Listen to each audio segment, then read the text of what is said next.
lo qual kuta e tópico de landspaket ku atuma lugar de ransom, ora ku nos awak ku esaki awardo tresi dilante riba agenda e continuamente durante tur ep ku nos ta kumisa papia di e retonan ku e landspaket ta 13 kune,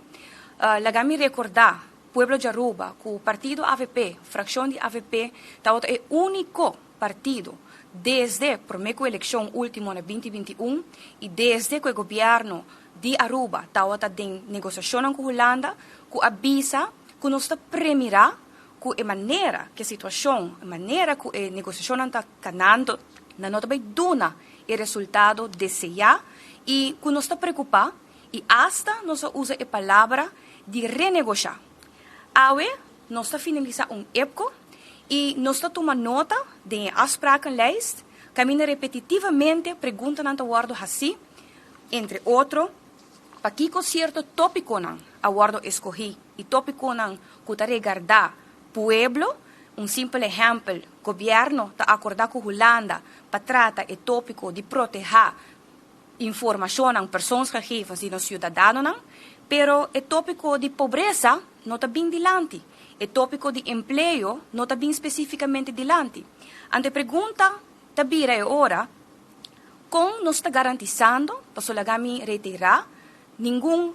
momento partido AVP estava contra a reforma, pero sim, nós estava contra a reforma que a situação a encaminhar, nós estava boga para renegociar essa aqui, e a pergunta tabira, como nós está garantizando que a reforma aqui está dando efeito devido e está dando desenvolvimento positivo para o povo de Aruba. E lá nos dá exemplo específico, parte do landspaket, parte da proposição que o governo de Aruba faz com a Holanda, estava para cortar 60 milhões, do qual está salubridade. O povo de Aruba tem que ir botica, tem que pagar para sua remédio, está empobrecer a comunidade, porque tem que escolher entre comer ou pagar remédio.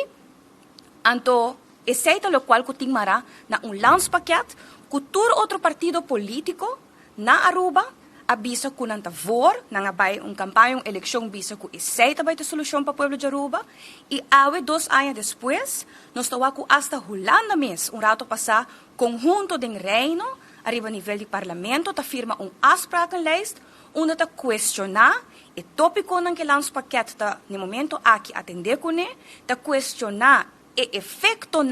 de reforma e medida que tem em landspaket e está questionar a flexibilidade e oportunidade que esse guardo abrir para renegociar a palavra que o partido AVP e fração de AVP arriba e líder do partido arriba continuamente dentro do processo de landspaket e flexibilidade de renegociar o que o guardo propõe.